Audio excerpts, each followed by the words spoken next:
Anda kembali di Berita Utama bersama saya, Jihan Novita.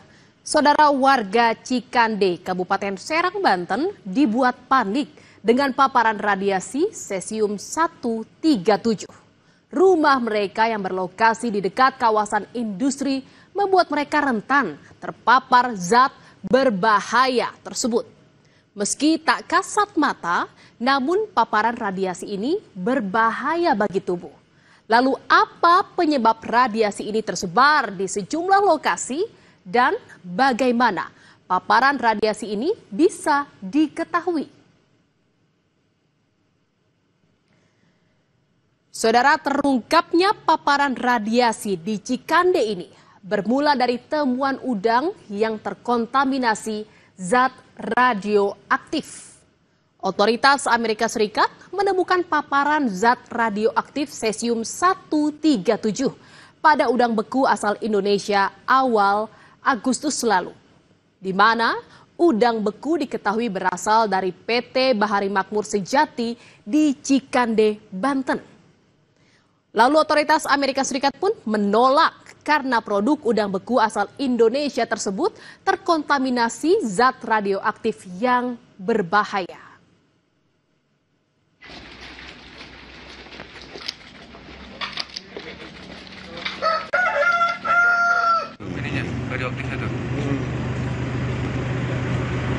Menindaklanjuti temuan udang terkontaminasi, pemerintah membentuk tim investigasi yang melibatkan Badan Pengawasan Tenaga Nuklir.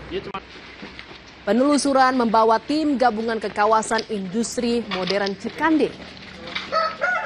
Di tempat pengumpulan logam bekas, ditemukan material yang positif mengandung cesium 137. Penemuan ini menjadi titik balik yang menunjukkan sumber paparan radiasi bukan berasal dari tambak atau laut, melainkan berakar pada aktivitas industri logam yang diduga lokasinya tak jauh dari perusahaan pengolah udang.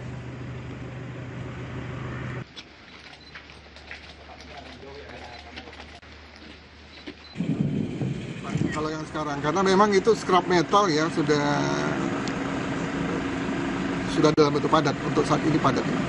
Berasal dari mana kira-kira, Pak? Itu masih dalam proses penyelidikan kita, investigasi kita. Kita akan bersama dengan teman-teman kepolisian untuk memastikan sumber-sumbernya dari mana. Saudara, dalam program Dipo Investigasi, jurnalis Kompas TV mendatangi lokasi PT Peter Metal Technology yang berada di kawasan industri Cikande yang diduga menjadi sumber penyebaran zat radioaktif ini.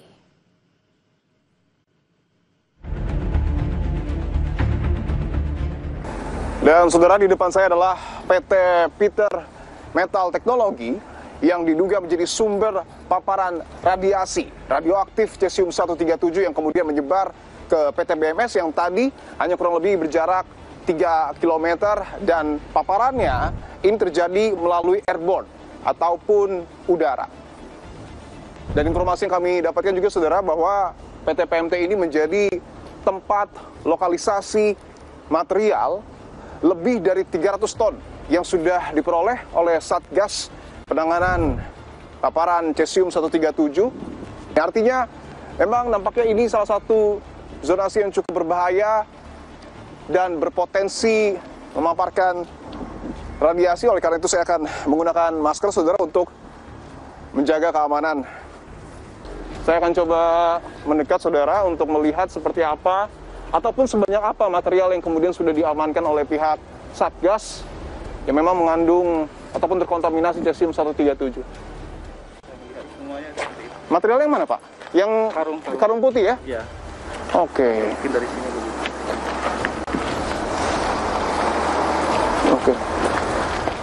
Bisa ditunjukkan itu adalah tumpukan karung ya yang berisi material terkontaminasi cesium 137 yang sudah dikumpulkan dari beberapa titik. 22 perusahaan diduga terkontaminasi, 20 sudah dekontaminasi ya. Lalu apa saudara?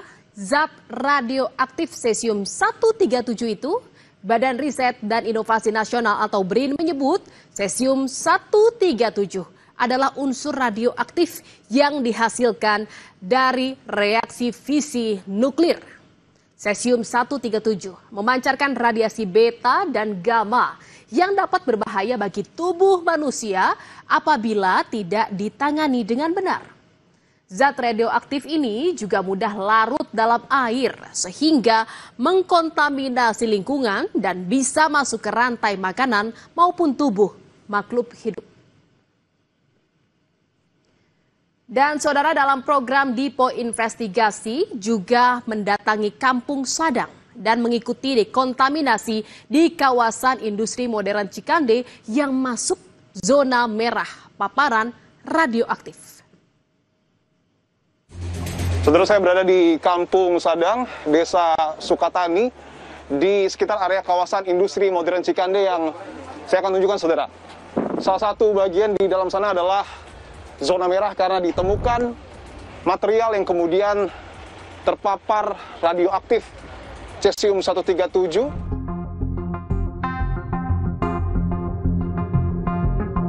Kita akan coba masuk, saudara, dan mendekat ke zona merah yang kemudian menjadi titik ditemukannya paparan radiasi Cesium-137 dengan angka yang cukup tinggi. Tadi sudah dijelaskan juga bahwa ada survei meter yang kemudian dibawa alat untuk kemudian mendeteksi seberapa tinggi radiasi yang ada di lokasi tersebut. Ini merupakan material. Untuk ini apa, Pak? Ini material hasil dekontaminasi, Pak. Ini material dekontaminasi? Ya. Artinya, saya tekankan lagi, ini material yang kemudian terpapar radiasi? Ya. Nah, yang tadi kan pas saat mereka membersihkan, kan disurvei itu. Disurvei, kemudian dilihat radiasi tinggi diambil. Nah, kemudian dibawalah PT PMT dan kita juga menggunakan truk khusus ya. Truk yang sudah kita lapiskan, truk tertutup kita lapiskan dengan timbal. Ini tidak boleh terlalu dekat ya? Ya, karena tinggi ini. Oke, mungkin bisa ditunjukkan, Mas? Saya akan tunjukkan. Ini sudah meningkat ya nilainya ya? Mikrosievert per jam. Oke. 3 mikro ya? Oke, 4 ya? Ya. Oke, dan ini juga saya sudah mendapat 1 dosis lah ya, mungkin sederhananya. Memang selek ini bentuknya seperti ini, Pak Roy? Selek itu kayak batu-batuan. Batu-batuan ya? Nah, kalau ini bercampur ya. Mungkin sejenis limbah. Ya, selek itu adalah limbah dari peleburan logam yang memang bentuknya seperti kerikil atau batu gitu. Jadi kalau kita lihat secara langsung ya kita tahu seolah ini batu ataupun kerikil yang nggak besar, itu selek gitu. Ini untuk lokasinya? Ya. Oke.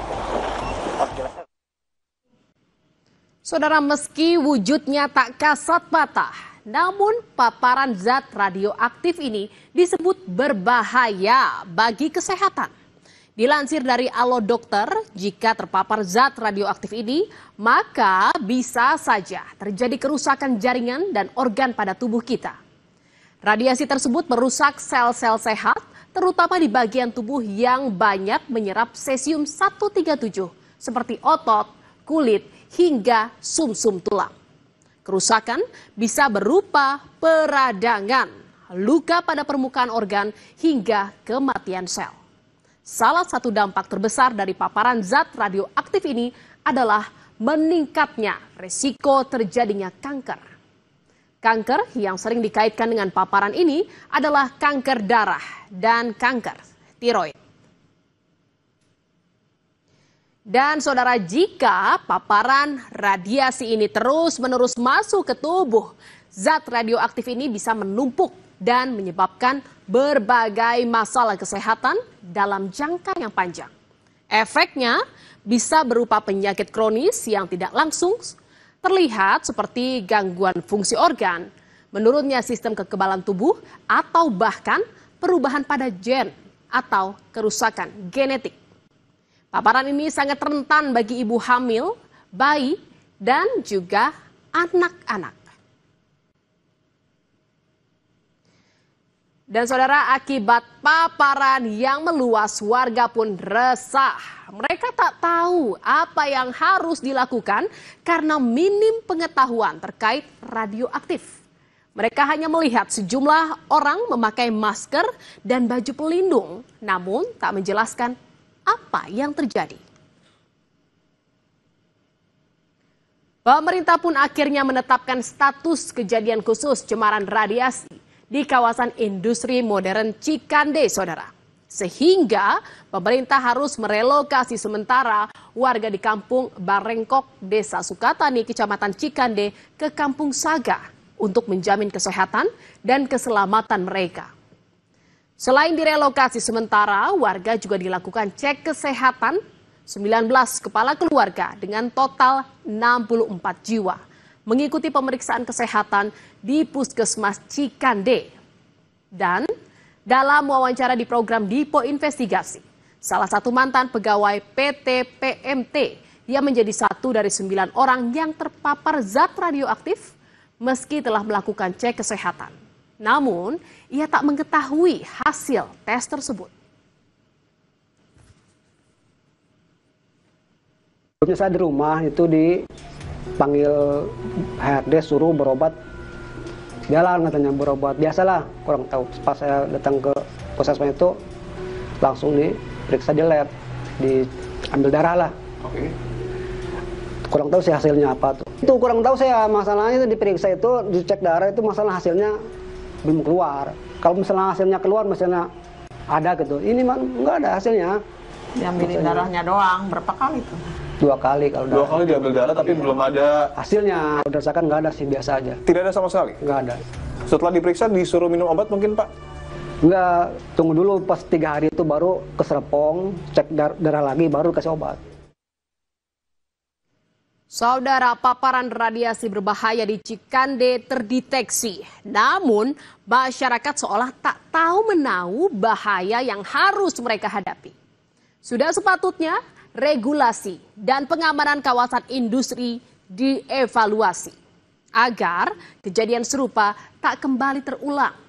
Pemerintah tak boleh abai dan harus melindungi keselamatan masyarakat dari ancaman bahaya. Saudara, berita utama masih akan kembali seusai jeda dengan informasi mengenai seorang kakak di Kabupaten Malang tega mencekoki adiknya dengan sabu. Informasinya seusai jeda. Tetaplah di berita utama.